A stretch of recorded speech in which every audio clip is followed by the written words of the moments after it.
Welcome back and thank you very much. Christmas is here. Happiness is near. Welcome back to TV3. This is the big issue. My name is Johnny Hughes, and don't be surprised. I doff my hat with love and respect for all of you, and we're going to be wearing this till the close of Christmas, a special one there. And also, just to remind you that we encourage all our cherished viewers and our clients to take advantage of the ongoing COVID-19 vaccination campaign to vaccinate. Look for the vaccination centers close to you, in any government hospital, regional district hospitals, and get vaccinated. You live or work, go for it. It could save your life and those near and dear to you. So get vaccinated. It's important that you do. And also, just to inform you that Johnny's Bite is on a temporary break, not because we're getting pressure from anywhere. Nobody can give us pressure. Johnny's Bite is on break because we all want to tone down and enjoy the Christmas. So nobody can intimidate, nobody can pressure, nobody can go through your bishop or archbishop or go through your bosses.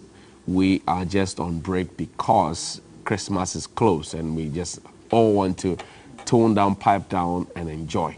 After Christmas, we will be back on with Johnny's Bite. We have a lot of content to share with you, so keep hope alive and keep supporting us. Thank you very much for the support thus far. Happy birthday to Sarah Entua Mensa. You were 70 years old on the 19th of December. That was Sunday. This is from Mrs. Esther Elaine Smith. Esther Elaine Osewusu, sorry about that. Esther Elaine Osewusu is 70 years old. You are with the Rafwa, retired officer's wife of the Ghana Armed Forces. Happy belated birthday to you. Also to you, belated one, senior lady Nana Dankwa Smith.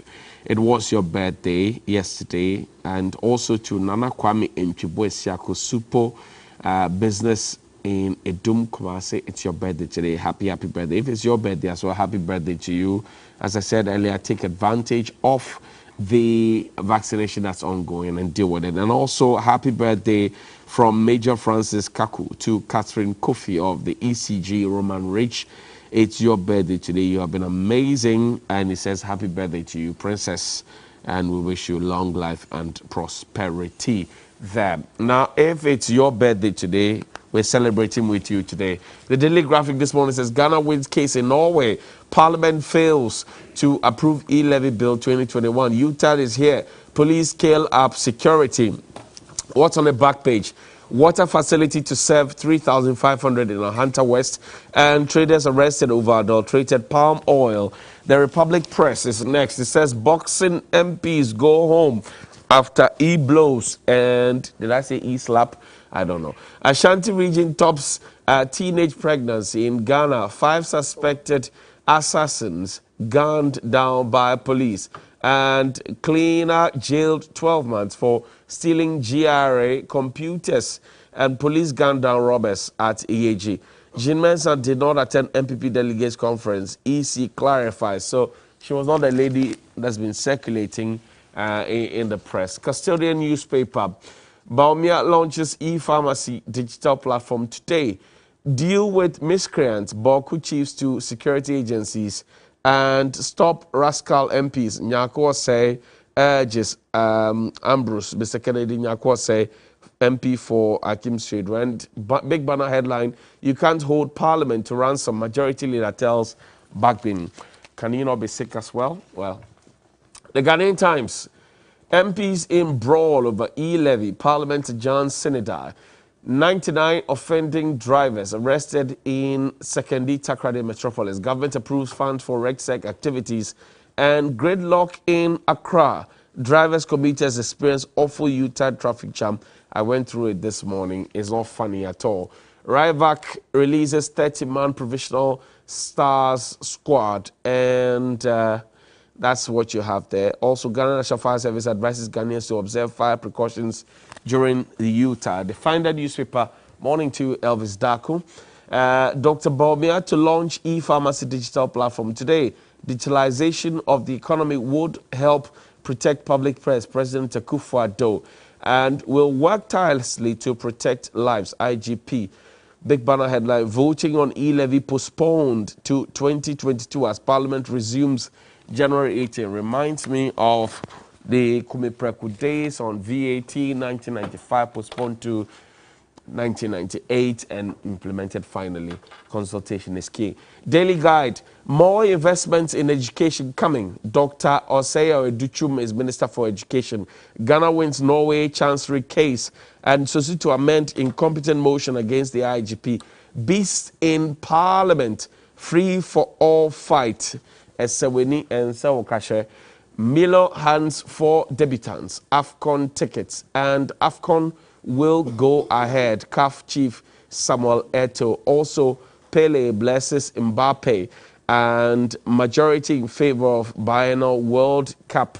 My guest this morning, Dr. Stephen Amoah. He is the Member of Parliament for the Nshiasu constituency. He is also here on the ticket of the NPP, and even though he's the first time in Parliament, he's been addressing press conferences. And also, lawyer Godwin Eduji Kujo Tamaklo. He's a member of the NDC's Legal and Communications team. He joins me here in studio. Gentlemen, welcome. Good morning. How are you doing? Good morning.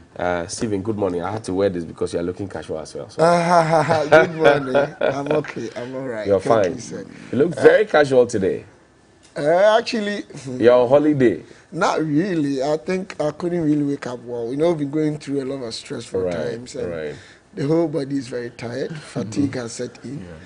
And I caught malaria for a few days during our conference. Okay. So, but I think I've recovered. I'm okay. I see. Because I saw you in Parliament, very cool, calm, collected, nice blue suit. At least I've learned my lessons. I hear you. Councillor, how are you? By the grace of the Almighty. I just see you to pumping there. From here, I have to go and look for daily bread. Court is beyond daily bread, man. It's daily bread. Court is daily bread, eh? No, it's beyond daily bread. I hear you. Stephen, let's start from Parliament. So, what happened in Parliament? Johnny, before you go, I think this may possibly be our very last interaction with our viewers. It could be. It could be. Yeah, yours, not mine. No. I mean, for this year. And on that basis, I want to use this opportunity to wish all our cherished viewers, the persons who have associated with us throughout the year, a Merry Christmas, a prosperous New Year. We are confident that the years coming, the pain and hardship in the country, the president will be more focused and deliver to make things better for the good people of this country. It is on that note that I want to once again show our opposition clearly to the e-levy. You're not trying to introduce topics for me. I will not agree to that. Well, so let's quickly take a look at two videos in succession. The Honorable Joe Osei-Owusu, who is the first Deputy Speaker of Parliament, who is also the MP for Bekwai, and unfailingly we've been told how the people of Bekwai need to be represented. I've heard views from the side in Parliament, in public, talking about the fact that the people of Santro, Kofi, Akpafu, Likpe, and Lolobi, Sao, do not have a representative in the 8th Parliament of the Republic of Ghana. The Electoral Commission announced to them on the eve of the main election that they weren't going to have a representative. Well, we're 1 year down the line. The Electoral Commission has not taken steps to give them a representative, but on and on and on, we are told how some people deserve representation in Parliament, as if the people of Santro, Kofi, Akpafu, Lolobi, and Likpe do not need a representative as well. But take a look at this video. We'll come back to have that conversation, the brawl in Parliament. Honourable members, when it comes to the question of voting, it is very clear.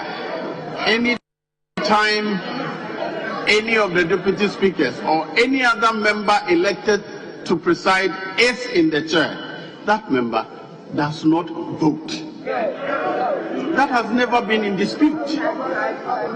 Anytime a member is presiding, either a deputy speaker or a member who by necessity is elected from among members to preside, that person does not. Enough members, because we don't have a division room, I'm advised that the agreement is that we'll all file out and then the years will come and they are counted. After that, the noes will come and they are counted. But let me put on record that as soon as I leave the seat, I'm entitled to vote.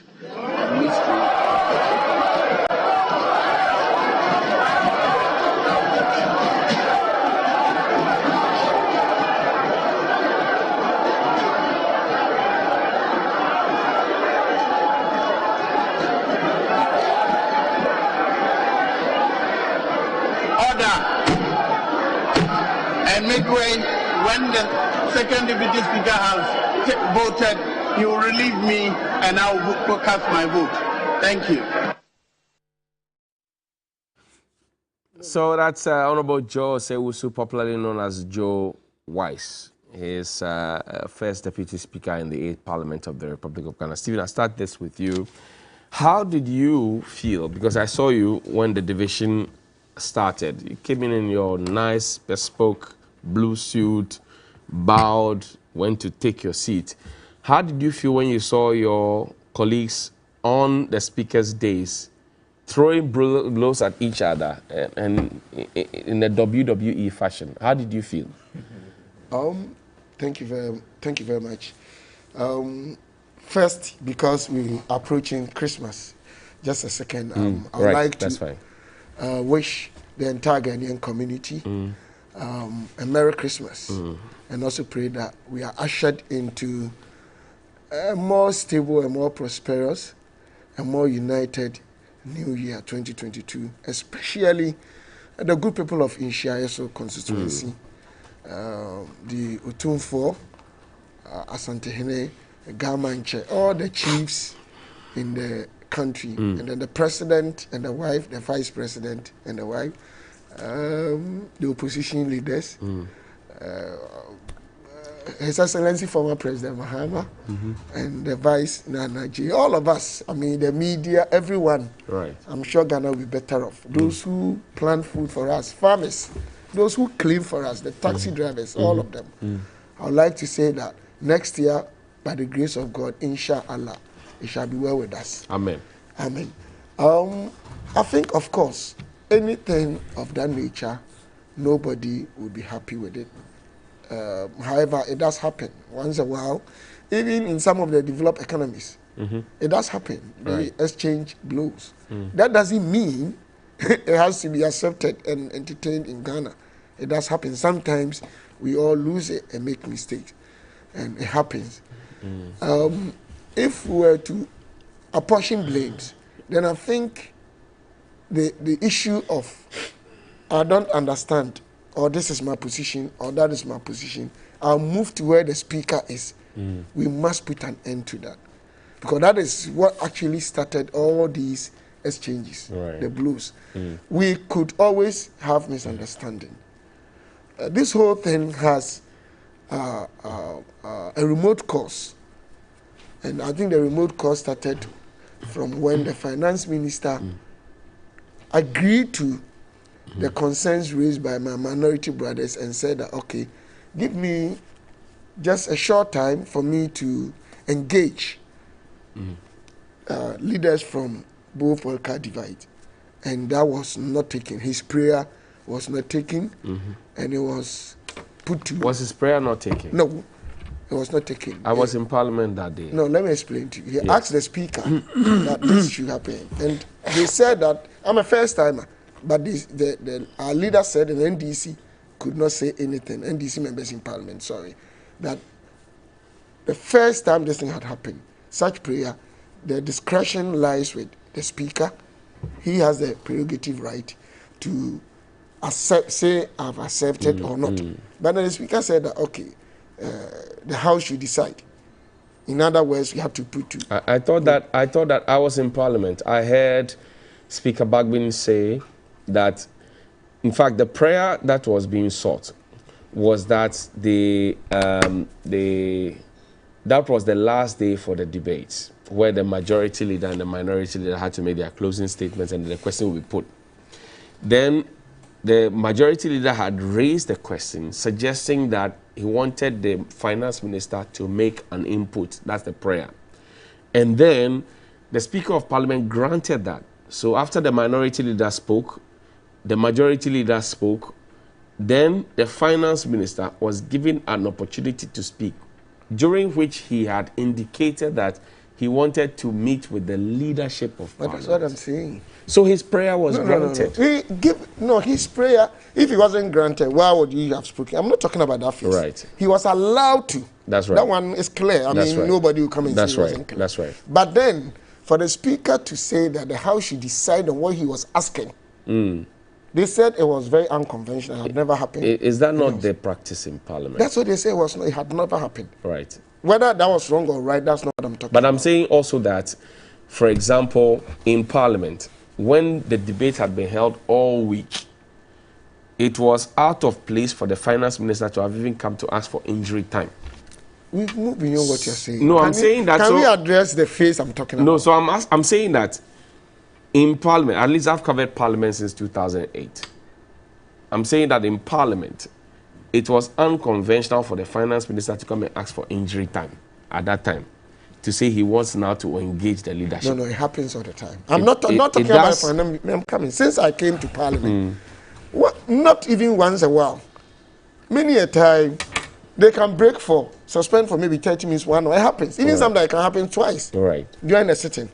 So for him to say that, okay, you've raised about that, even that day, they raised about 3 issues. Right. The tidal waves. It was actually 5. No, that day. In fact, the other 2 were not really remarkable. I'm not saying they were not important, but to them, their concentrations were on the tidal waves, the Yi levy, and the Japan.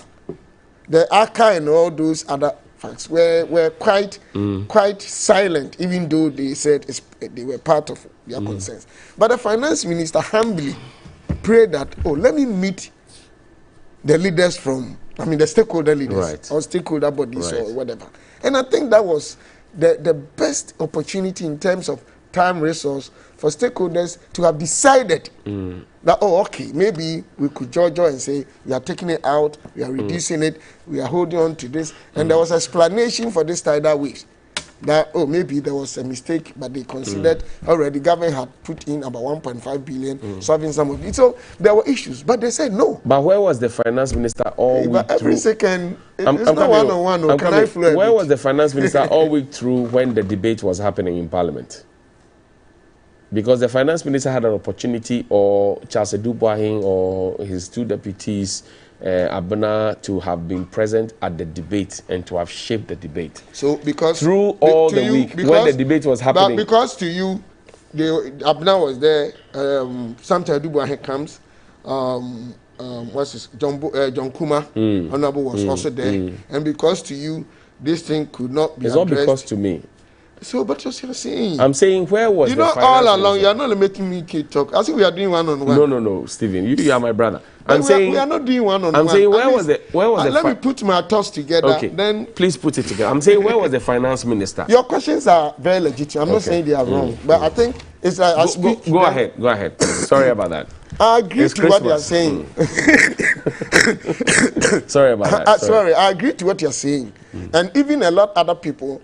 Entrenching on your point, I said that if there had been far earlier consultation on these things, just as you are raising, that definitely during the debate, these things had been whispered already, or they had said it. So if they had really sat down to resolve it, I agree. But please, that doesn't also mean that when the finance minister was asked, and he humbly said, okay, can we have short time?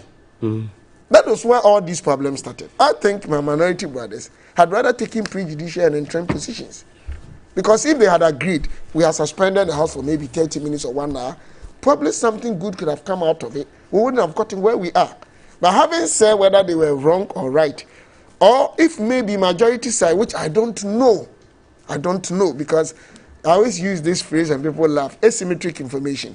Maybe I'm a stakeholder, but I don't know whether at the top they had engaged them.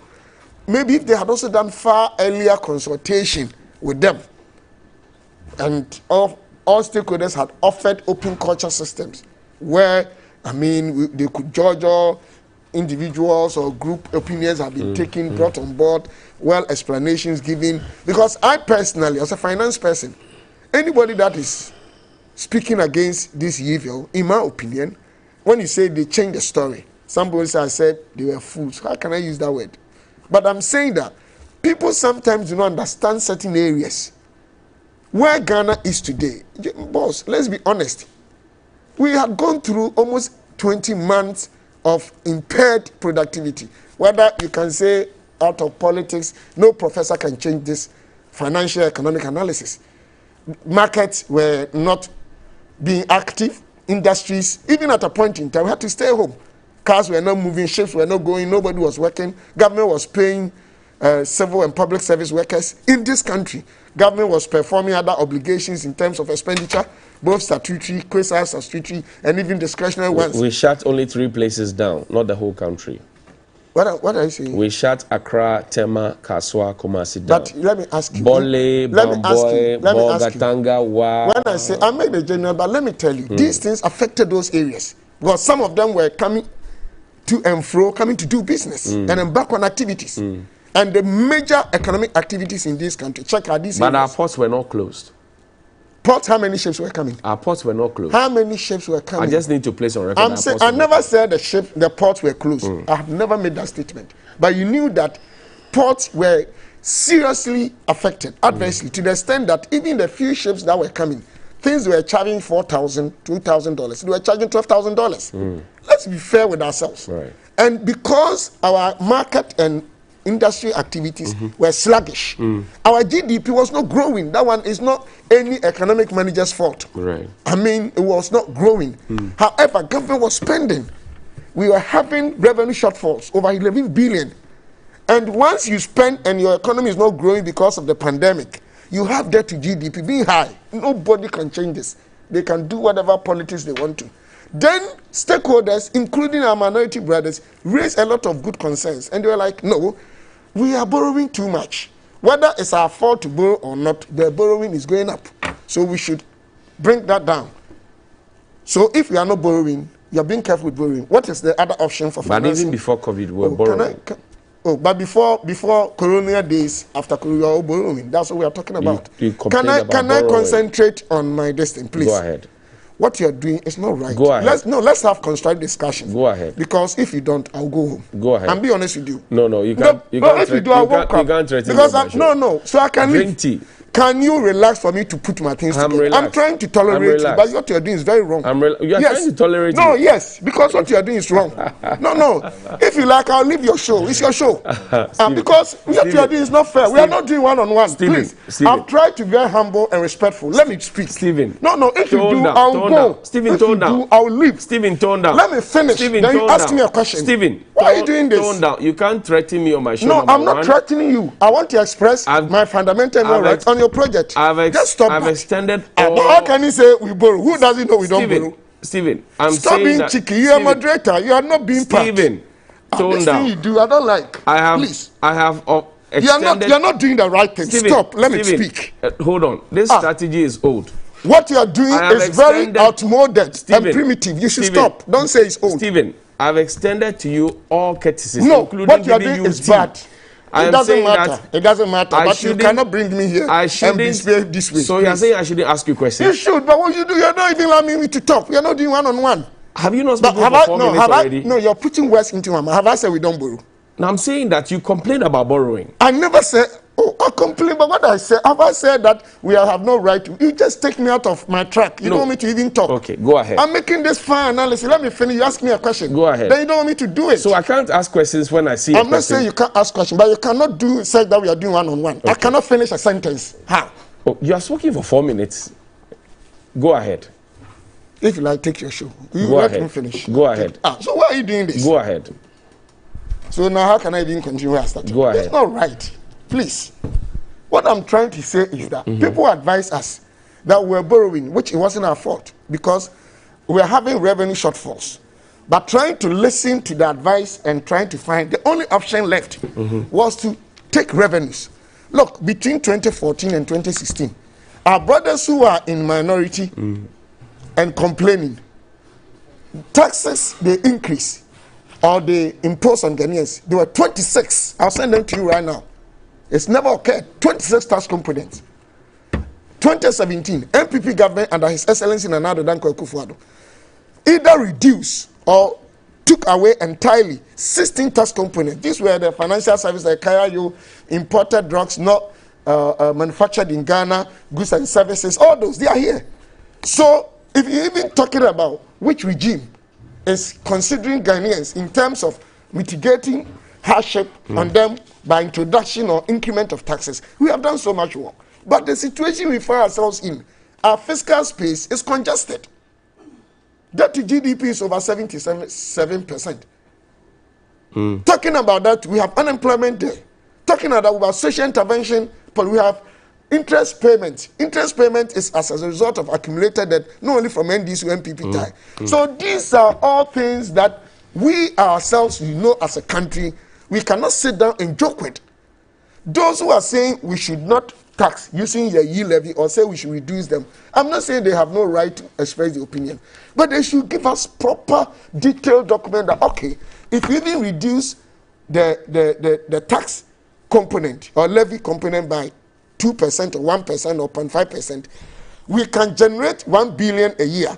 Looking at our obligation space as a country, the 1 billion will be okay. So please, you cannot charge this. Then we all can go by it. But nobody in Ghana today, even with the experts who are not politicians, have been able to tell Ghanaians that with our obligations in terms of what we have to spend, the things government have to achieve for the good people of this country, for ourselves, it will cost us 1 billion. This tax, if we do it 1%, it will be able to. Then we all agree. But it's like, just as probably NDC, MPP did, that you were talking about during the Kumi Preko time.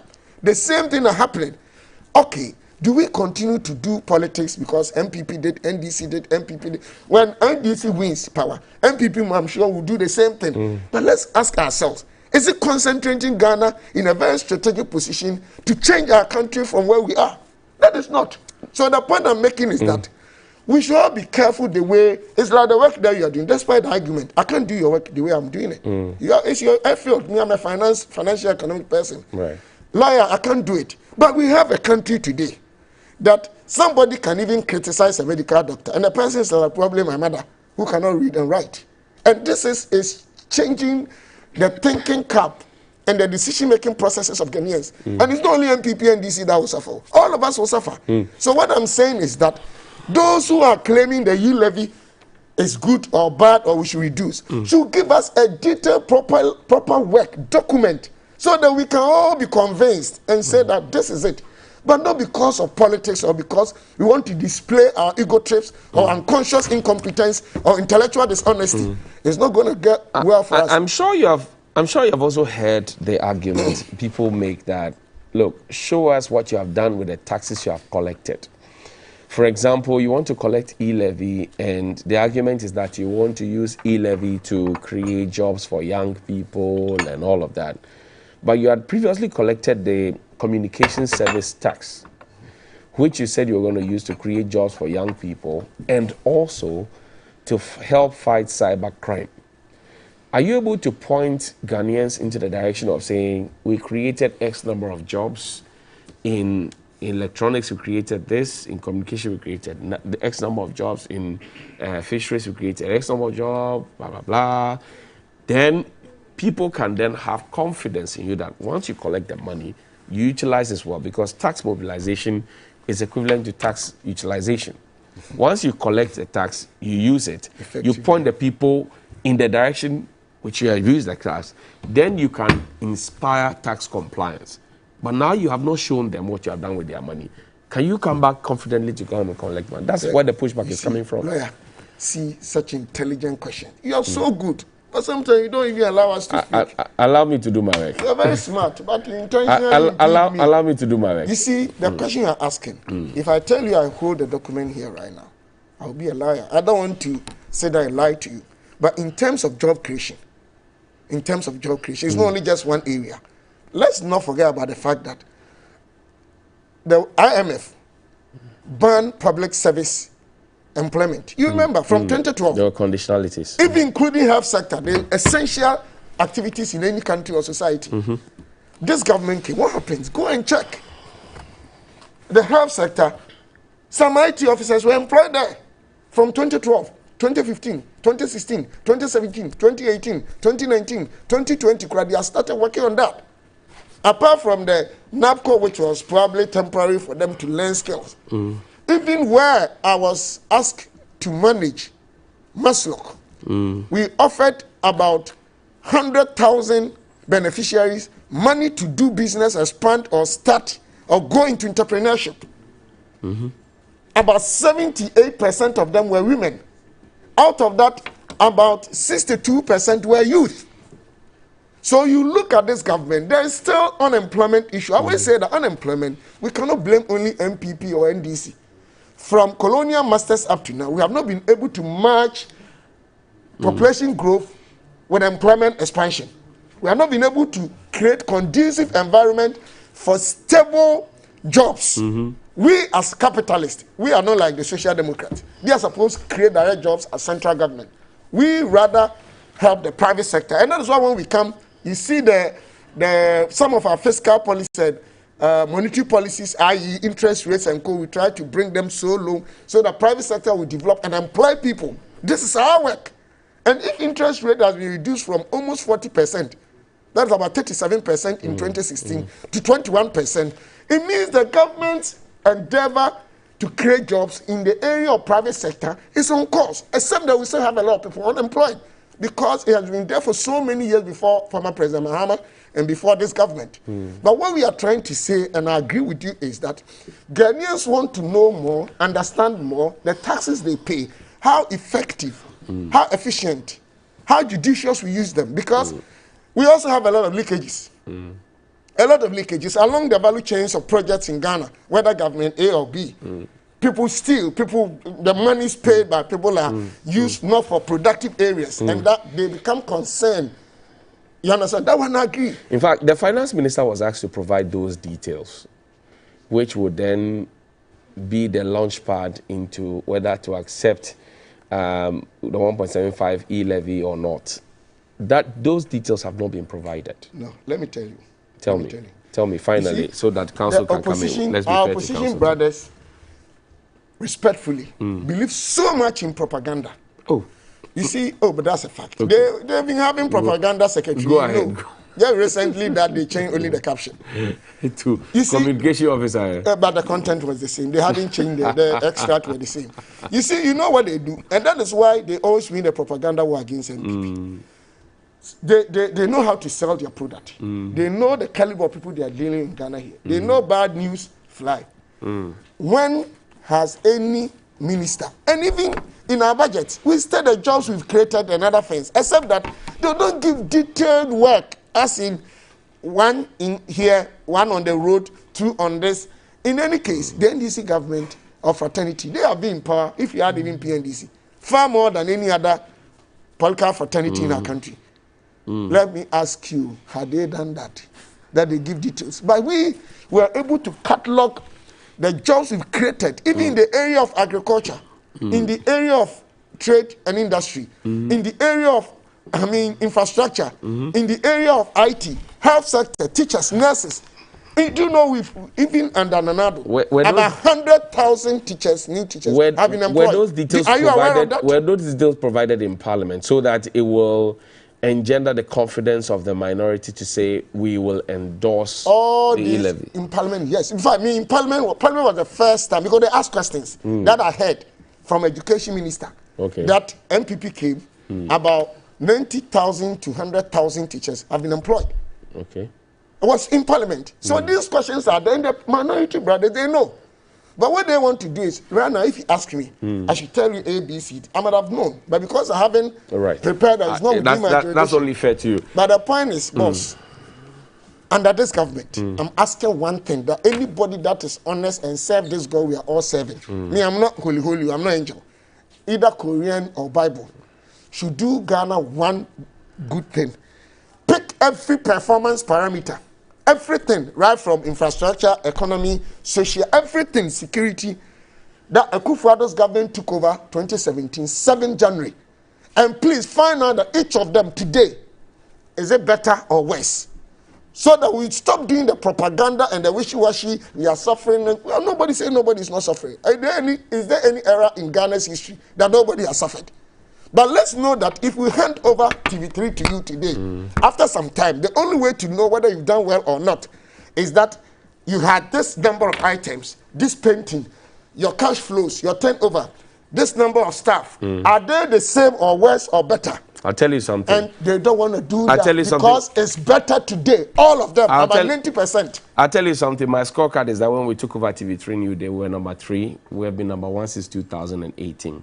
So that's our scorecard here on TV3 New Day. We have been number 1. So that's a reference point. So when we're asking for your scorecard, you should be able to tell us. But me say, so that's what I'm telling you. If you allow me now, okay, I can tell you that T-bills are better. Let me tell you all. T-bills were about 22.5. Now it's about 14. Even government interest rate was higher than today lending rate, 25.5, now 21. Inflation rate was around 15.4, now it's about 11. Talking about even reserve, now we're having more months.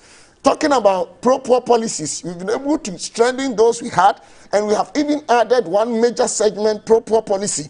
They are all there. You can see how clean Accra is becoming. I hear you. See the streets of Accra. Accra is becoming clean? Of course. It's better. I'm not saying it's totally clean. Okay. At least the streets that we all drive on. I hear you.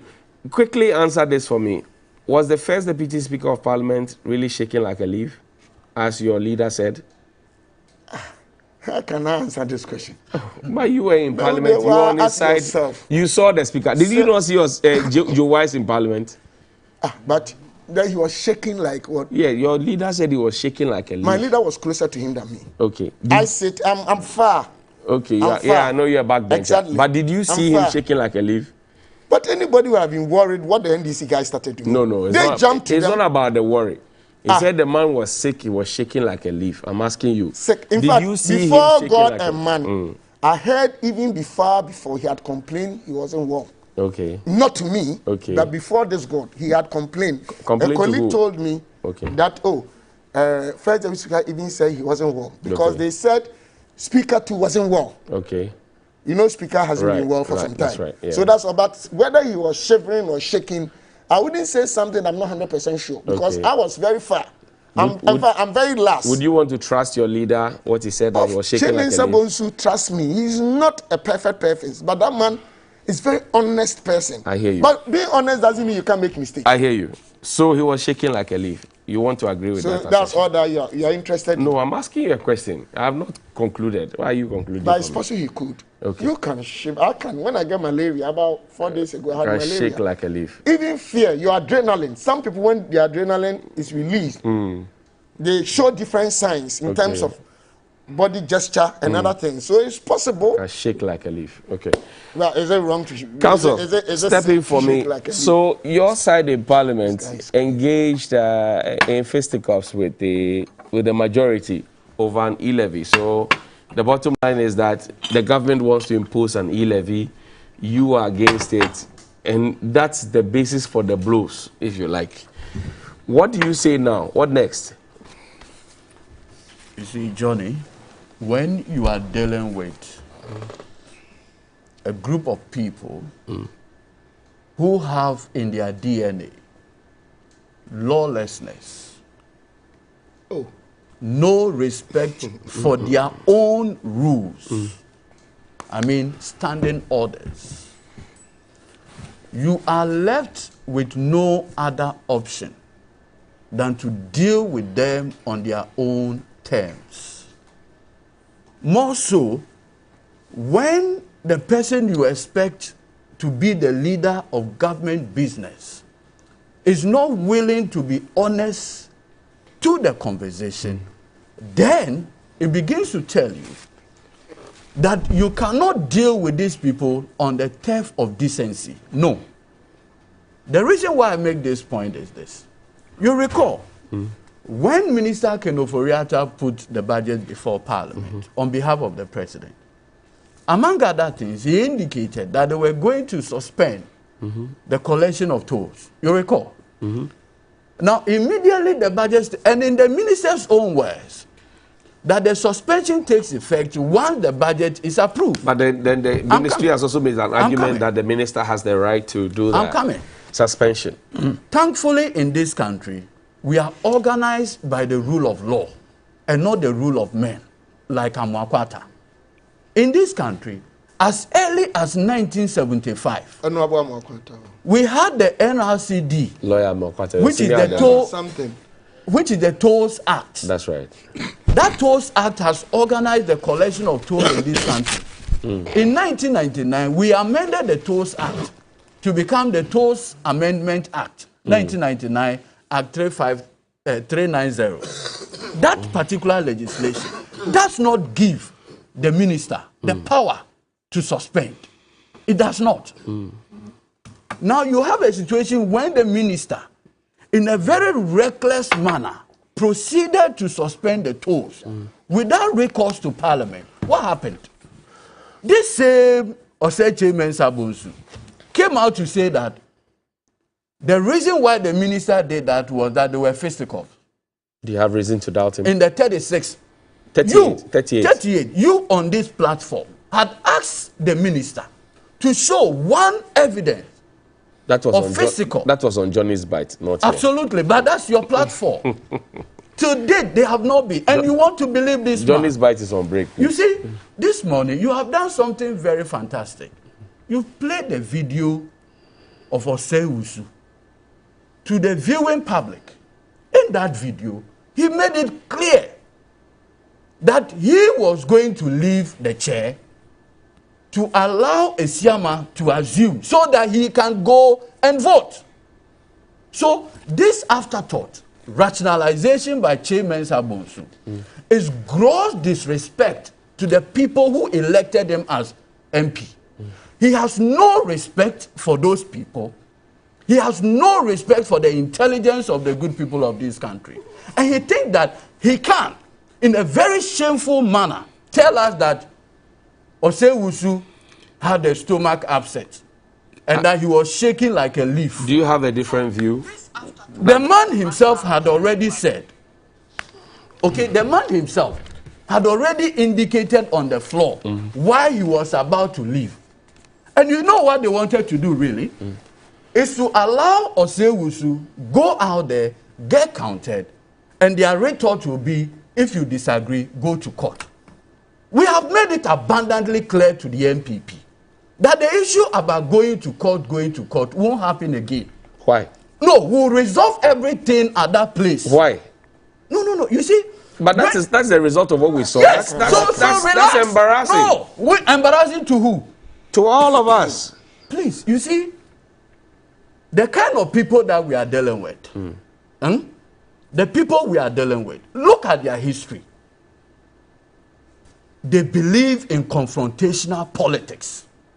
And so, if you are not careful in dealing with them, and you think that reason and common sense will prevail, to overcome. But we don't need to be throwing blows at each other. Just to make a point. You see, we can argue. Let me tell you. Today, as we speak, there's an MPP MP in Parliament representing the people of Techiman South. Correct? That's right. Before he became MP, 9 innocent people were killed. What has happened to them? What has happened to the 9 innocent people that were slaughtered to enable one person become an MP? The police is investigating. No.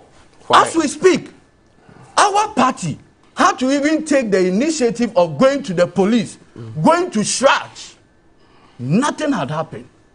And you think these people are willing? And it's MPP. Just on the first, in fact, your own Hansard, which recalls what happened in Parliament, recalls the honorable, in fact, at this point, I have to withdraw the word honorable. Joe Osei. Because you see, the misconduct is becoming unbecoming. That's not fair to him. And he's putting the reputation of the entire Parliament of the Republic of Ghana into disrepute. How so? And you see, instead of us condemning his conduct, can you imagine a situation where myself and this man, the Honorable Sticker, Okay? We go into a football match. There is a referee. There's time for penalty taking. The 5 have done with the penalty. Now the referee says he wants to join one of the group to take a penalty. And you say these people, you want to reason with them? These are not persons you reason with. Because you see, they have come to the conclusion, I don't know how, that anything, they'll say go to court. But then how many days of shame can we have? We started with violence on the 7th of January. Do you know why? We are ending with violence. It doesn't look good on us. Do you know why today the U.S. will not risk attacking China? Because there's a principle in, like international diplomacy, mutually assured destruction. When your opponent knows that if he hits you, you return fire in equal measure, you will not try it. Let them, as this parliament proceeds, try this thing again. And you see, like H.E. John Dramani Mahama said. But that's a threat. I am saying it on this platform. Why are you threatening them? Listen. Like H.E. John Dramani Mahama said, going forward, it is going to be do or die. And we mean every word of it. But you're setting fire. That's not good. No, you see, when moral society, the people who are supposed to call these people to order, now associate with them. And you know what the president has done? The people who used to talk and authority will listen to, he gives them appointments. So each one of them is eating. So it is difficult for them to call this erring administration to order. We are not going to countenance it going forward. Now you see, we are talking about e-levy conversation. Right. Our friends are telling us that, oh, come on board and let's go MP. And the proponent of the e-levy is no other person but President Akufo-Addo. And you're making his life difficult. The man who led Kume Preko.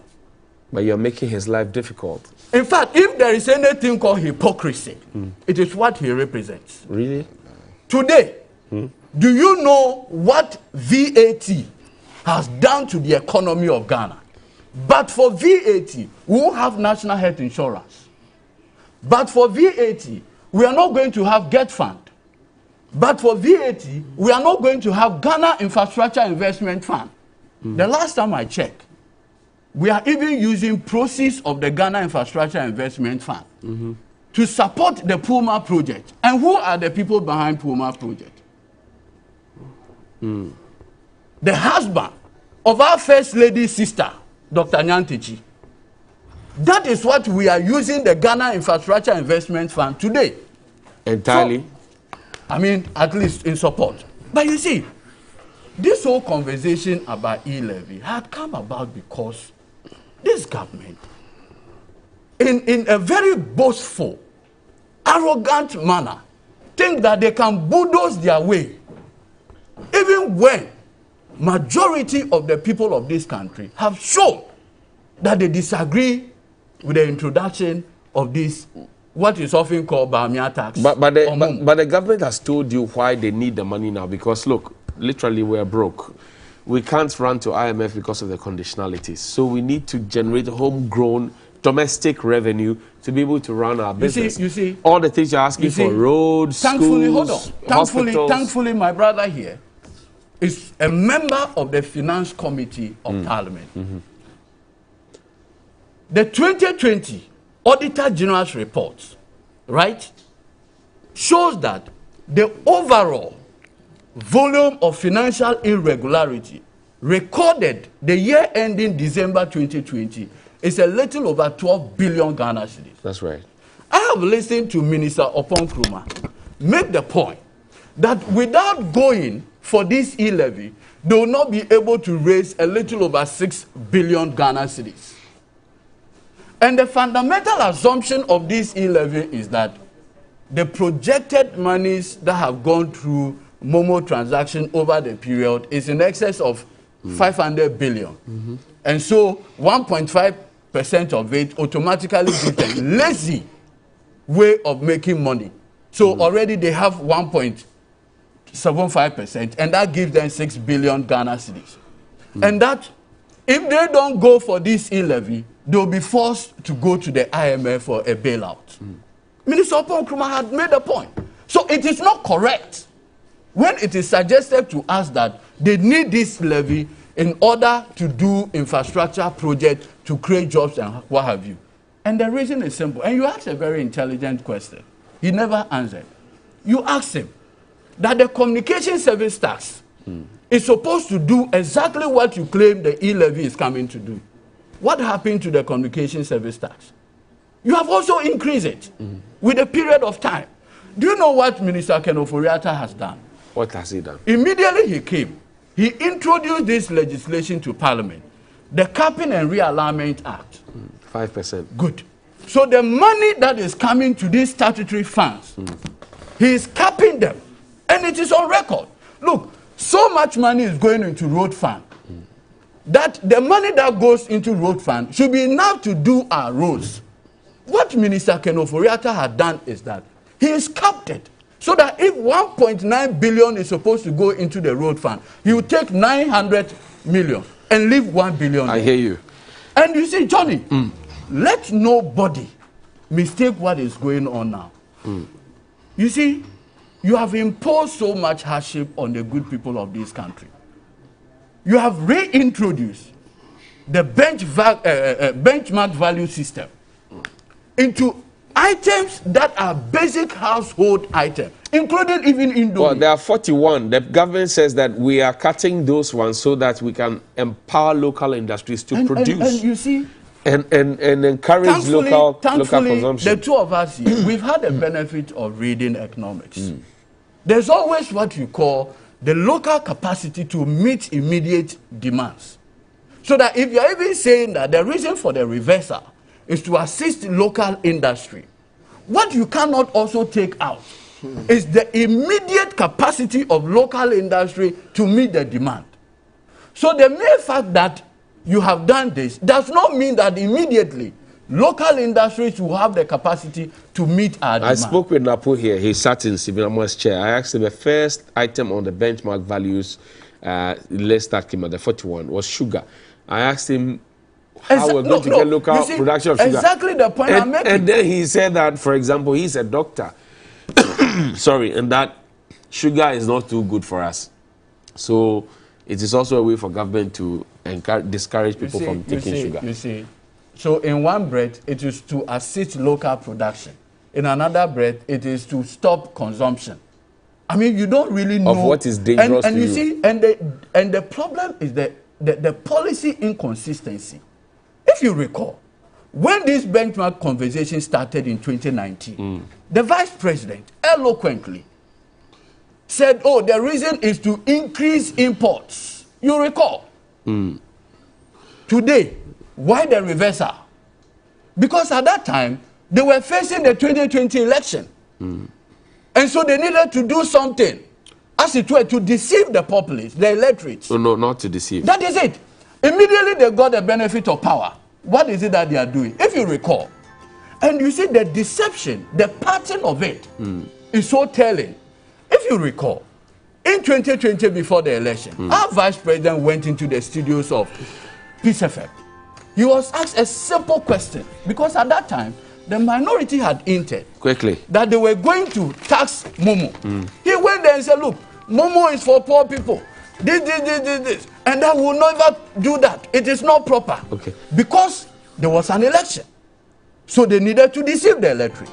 Immediately they got elected. Then the Momo conversation. I hear you. Thank you. Stephen. I'll give you.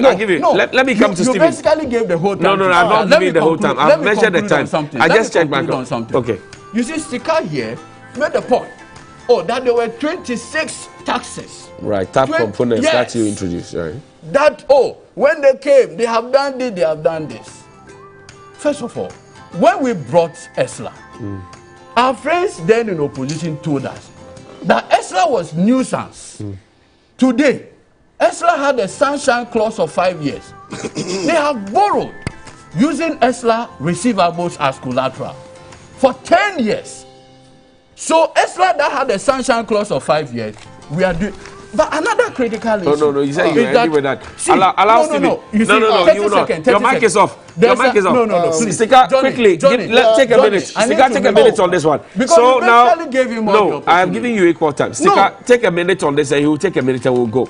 Now, quick one. I think I have to. The minority has, if you like, succeeded in railroading your intention to have the e-levy passed. What next for government? Because you told us it's in a key revenue line for 2022. What next? I think Ghanaians rather need a levy. It will help them.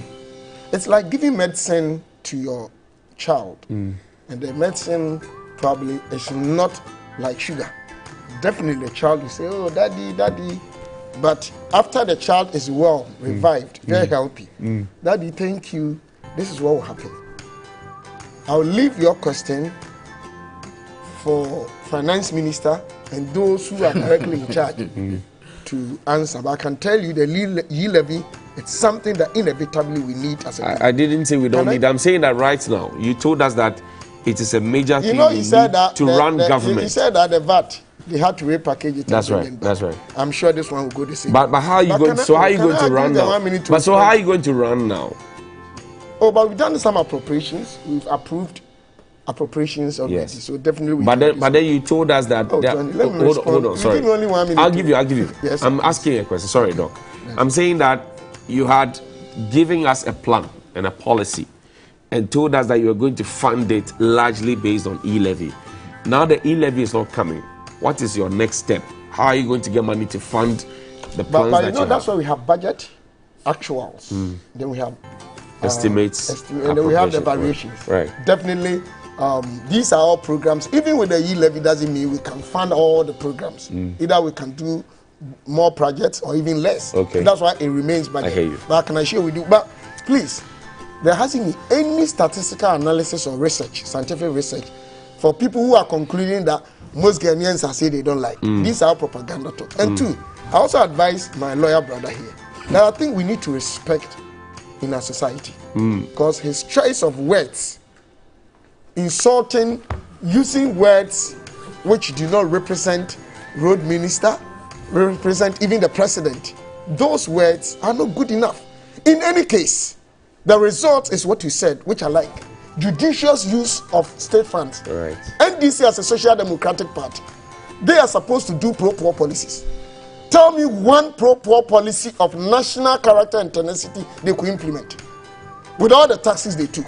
Even teachers and nurses allowance, they cancelled them. With the economy, they cannot manage. It's a fact. Check all time, do trend analysis.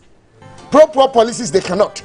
And sometimes they speak as if they are, and I'm surprised that he's warning that the next time, if it happens, it will be more fatal. I'm shocked. As a lawyer, you are threatening that you fight and kill people in parliament or what? We are not understanding. No, I'm saying that we are not ready to fight and kill.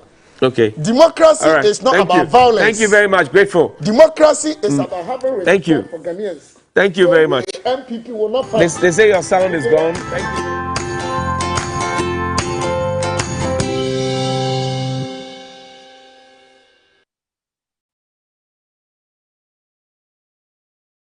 Oh, really? So how are you going to make all of that happen? Come, and I'll show you. Step into success. Enter the Republic Bank digital space, where you have the choice to get more out of life. Download the app, Republic Mobile. No longer count numbers. Set a proxy. Use that to make payments. Simple.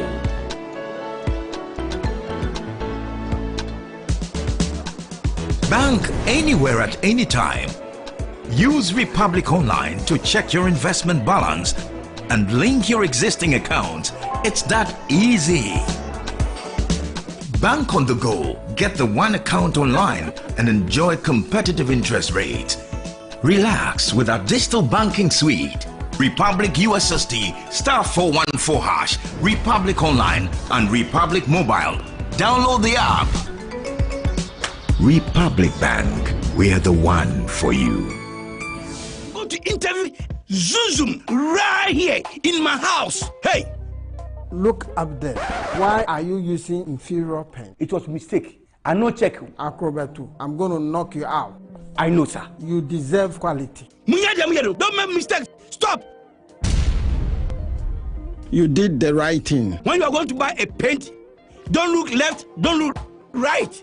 Go straight and grab the